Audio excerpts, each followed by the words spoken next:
భారత బిలియనీర్ గౌతమ్ అదానీ మరియు అతని సహచరులపై $250 మిలియన్ పైగా లంచాలు చెల్లించారనే ఆరోపణలు వచ్చాయి.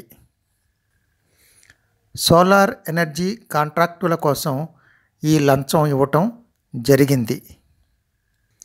అమెరికాలో నమోదైన కేసు ప్రకారం ఇండియన్ ఎనర్జీ కంపెనీ అనుబంధ సంస్థలకు చెందిన గౌతమ్ అదానీ సహా మేనల్లుడు సాగర్ అదానీ మరో 5గురిపై న్యూయార్క్ ఈస్టర్న్ డిస్ట్రిక్ట్ కోర్టులో కేసు నమోదు చేసింది.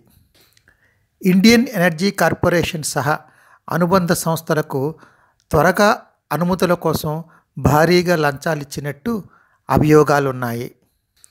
ఈ ఒప్పందాల్లో 2019-24 వరకు పనిచేసిన ఏపీ ప్రభుత్వంలోని కీలక అధికారి ప్రధాన పాత్ర పోషించినట్లుగా తెలుస్తుంది. US securities and exchange commission ప్రకారం అదానీ అధికారులకు లంచాలు ఇవ్వటం ద్వారా అమెరికన్ ఇన్వెస్టర్లను మోసగించారని ఆరోపణలు ఉన్నాయి.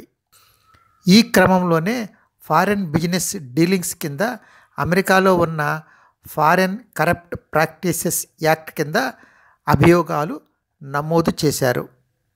గౌతమ్ అదానీ, సాగర్ అదానీ, వినీత్ జైన్, రంజిత్ గుప్తా, సిరిల్ క్యాబెన్స్, సౌరభ్ అగర్వాల్, దీపక్ మల్హోత్రా, రూపేష్ అగర్వాల్ వంటి వారిపై కేసులు నమోదయ్యాయి. కెన్యా ప్రభుత్వం అదానీతో ఉన్న తన విమానాశ్రయ ఒప్పందాన్ని రద్దు చేసింది. మరి భారత ప్రభుత్వం అదానీతో ఉన్న ఒప్పందాలను రద్దు చేయగలదా?